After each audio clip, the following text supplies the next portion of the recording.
So yun mga boss, first owner si sir. So ay mga bossing, magandang gabi sa lahat at andito tayo ngayon sa may GMA Cavite mga bossing dahil kinuha natin tong Toyota Fortuner nila bossing, ayan. So kakaalis na ng Fortuner natin kanina mga bossing, nabil sa atin ng taga Antipolo.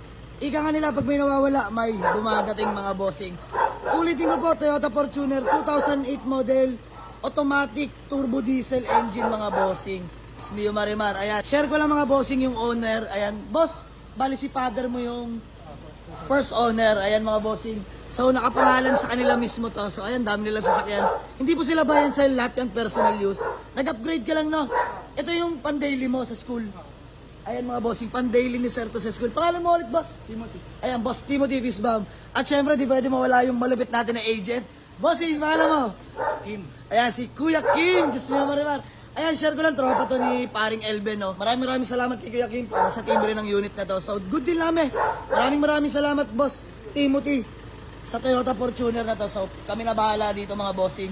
Nakakatuwa at dahil sa father niya pa nakapangalan tong Toyota Fortuner. At hindi lang yan mga bossing. Free full tank pa yan. Usapan yan mga boss.